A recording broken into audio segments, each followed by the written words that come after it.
Hello everyone, welcome back to unexplored literature. इस video में हम लिटरेचर इन सिनेमा का यूनिट सेकंड कवर करने वाले हैं। अगर आपने फर्स्ट यूनिट नहीं देखा है तो उसके वीडियोस आपको डिस्क्रिप्शन में मिल जाएंगे, वहां से आप उन्हें एक्सेस कर सकते हैं। So alright, without wasting much of your time, let's start the video. हमारा सबसे पहला टॉपिक है origins of cinema as a new art form, कि जो सिनेमा है वो एक न्यू आर्ट फॉर्म के तरीके से कैसे आया। तो जो सिनेमा है वो डायरेक्टली जो अपने ओरिजिन रखता है वो फोटोग्राफी और एक रिवोल्यूशनरी जो डेवलपमेंट हुआ था हिस्ट्री में इमेजेस के को लेकर 19th सेंचुरी में, उससे रखता है। तो जो वर्जीनिया रेट विक्समैन है वो भी ये चीज़ बताते हैं कि जो सिनेमा है या फिर बोले जो सिनेमा का टूल्स है, मटेरियल्स हैं, those were invented out of desire, ताकि हम क्या कर सके, अपनी विजुअल लाइफ को रिकॉर्ड कर सके, मतलब लाइफ को रिकॉर्ड कर सके विजुअल तरीके से, and to study the movement of animals including humans. तो इन चीज़ों को रिकॉर्ड करने के लिए ये चीज़ें बनाई गई थी, जो कि बाद में सिनेमा में यूज़ हुई और एक न्यू आर्ट फॉर्म ये बन गया। And then is the most significant movement in this narrative of origin of cinema is Lumière brothers public display of cinematography. तो ये जो ब्रदर्स थे इन्होंने बहुत ही इंपॉर्टेंट रोल प्ले किया है। इन पेरिस इन 1895 इन्होंने अपना सिनेमेटोग्राफी का जो डिस्प्ले है वो दिखाया, जिससे कि काफ़ी डेवलपमेंट हुआ हमारे सिनेमा के अंदर। तो लुइस और जो अगस्ते ल्यूमेरे हैं ये फ्रेंच इन्वेंटर्स और एंटरप्रेन्योर्स हैं, जिन्होंने क्या करा था, डिवाइस कंबाइनिंग कैमरा और प्रोजेक्टर यूज़ करके मतलब एक पाथ ब्रेकिंग हिस्ट्री डेवलप कर दी थी सिनेमा की। आगे हम बात करते हैं कि सिनेमा किस तरीके से जो ट्रेडिशनल फंक्शंस है आर्ट के उसको क्वेश्चन करता है। तो जो हमारा सिनेमा है ना, उसका बहुत ज़्यादा हैवी रिलायंस है टेक्नोलॉजी के ऊपर, इसलिए सिनेमा को पहले तो आर्ट ही नहीं माना जाता था, एंड इट वाज कंसीडर कि भाई ये तो बहुत सारी चीज़ों को यूज़ करता है, तो ये कोई ऑर्गेनिक प्रोडक्ट नहीं हुआ। एंड आर्ट इज़ समथिंग जो आपके इंटरनली निकल के आती है, उसमें किसी डिवाइस का ज़रूरत नहीं होता। तो वो चीज़ यहाँ पे बहुत ज़्यादा क्रिटिसाइज़ की गई थी। This resistance to cinema as a legitimate art form reduced over time as a technical innovation and artistic creativity were no longer deemed mutually exclusive sphere of human endeavors। तो उसके बाद क्या हुआ था, बहुत लेट इसको एक लेजिटिमेट आर्ट का दर्जा मिला था, तब ये चीज़ें थोड़ा रिड्यूस की गई टाइम के साथ, और आर्टिस्टिक क्रिएटिविटी है जो वो सिनेमा के अंदर लाई गई। तब लोगों ने इस चीज़ का बिलीव किया कि भाई हाँ, फिल्म मेकिंग है जो वो भी एक आर्ट है, like any other art form.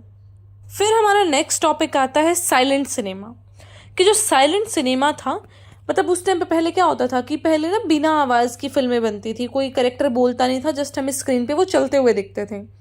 तो उस चीज़ को ऐसे बोला जाता था कि भाई यहाँ पे कोई डायलॉग्स नहीं है, या फिर बिल्कुल म्यूट एक्सपीरियंस रहा होगा। क्या ही एक्सपीरियंस, जब आपको सुन नहीं रहा वो क्या बोल रहे हैं, तो क्या ही एक्सपीरियंस रहता है आपका जब आप उस चीज़ को अंडरस्टैंड ही नहीं कर पा रहे हैं।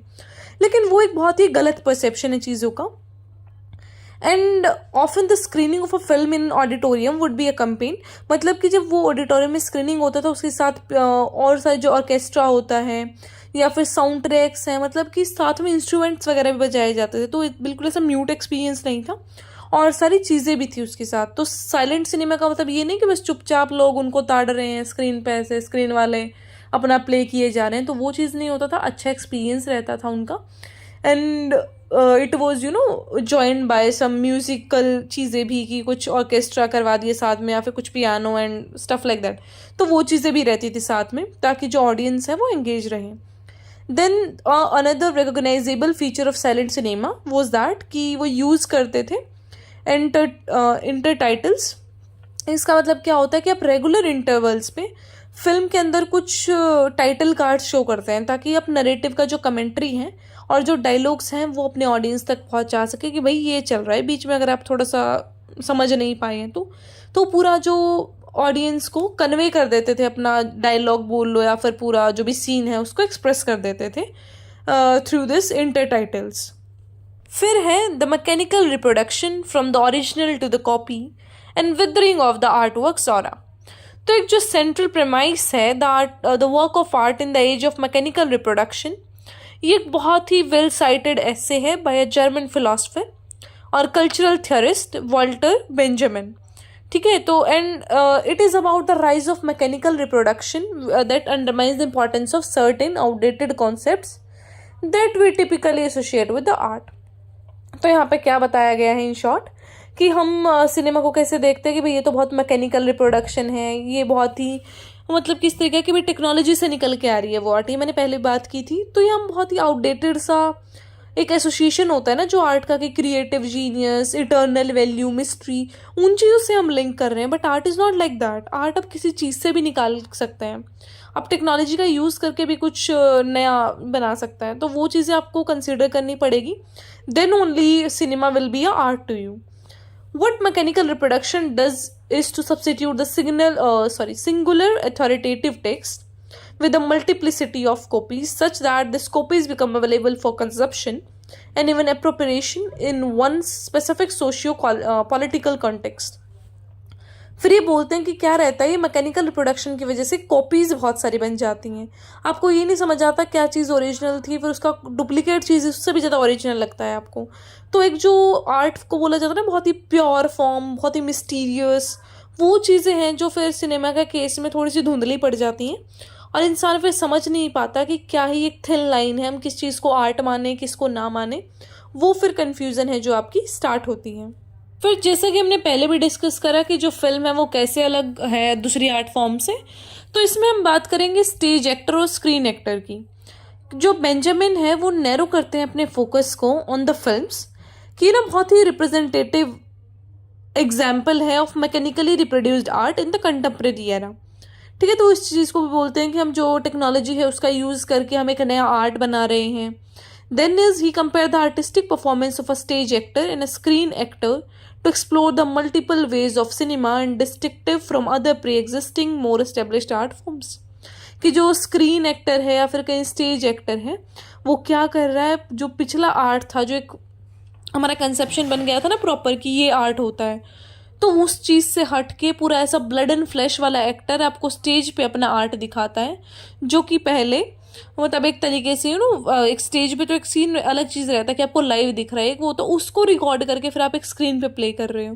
तो दैट इज़ ऑल्सो टैलेंट, क्योंकि आपने एक लाइव आदमी को ही तो रिकॉर्ड किया है ना। तो उस चीज़ को भी ये दिखाना चाहते हैं कि इसको आर्ट ही नहीं कंसिडर किया जाता था, बोलते थे कि भाई टेक्नोलॉजी का यूज़ है, ये कैसा आर्ट हुआ। तो वो चीज़ें हैं जो वो बेंजामिन बार बार इसको हाईलाइट करते हैं कि भैया ये भी आर्ट है, इसको मान लो। फिर हमारा लास्ट टॉपिक है the film and psycho analysis. इसमें बेंजामिन बात करते हैं आर्ट फॉर्म्स की। जो आर्ट फॉर्म्स होते हैं वो हमारा फील्ड ऑफ परसेप्शन है जो उसको एनरिच करते हैं। अगर फ्रीडन थियोरी के अकॉर्डिंग हम बात करें तो साइको एनालिसिस की बात करते हैं यहाँ पे। साइको एनालिसिस बेसिकली क्या होता है, एक मेथड होता है फॉर ट्रीटिंग मेंटल इलनेस। ठीक है, तो उस चीज़ से भी थोड़ा रिलेट करके बोला गया है कि जो आर्ट फॉर्म्स है वो हमें सोचने की क्षमता देते हैं, हमें नया सोचने पे मजबूर करते हैं, फिर हमारे जो थॉट्स हैं उनको भी ब्रॉड करते हैं। तो वो सारी चीज़ों को यहाँ पे इन्होंने the film and psycho analysis वाले सेक्शन में कवर किया है और बताया है कि कितना इम्पॉर्टेंट है आर्ट फॉर्म्स को एक्सप्लोर करना। तो इस तरीके से आपका जो यूनिट सेकंड है वो भी कवर होता है। आई होप आपको समझ आया होगा। फिर भी कोई क्वेश्चन है तो उससे आप पूछ सकते हैं, I will answer that. And please don't forget to like the video and subscribe the channel. आप लिटरली आप सब्सक्राइब नहीं करते हैं चैनल को। I was just looking into the analysis, उसमें 98 या फिर आई डोंट नो 95 या 98% यूज़र्स ऐसे हैं, यूज़र्स नहीं बोलेंगे, व्यूअर्स ऐसे हैं जो चैनल ही सब्सक्राइब नहीं करते हैं। आई डोंट नो लाइक यार तुम्हारा क्या जा रहा है, you will just motivate the creator you know. तो प्लीज़ थोड़ा सा इस चीज़ को भी देखा करो। आपका 1 सेकेंड लगता है लेकिन जो क्रिएटर है वो मोटिवेट हो जाता है उस चीज़ से। All right, so I'll meet you in the next video. Till then, take care, stay happy, stay healthy.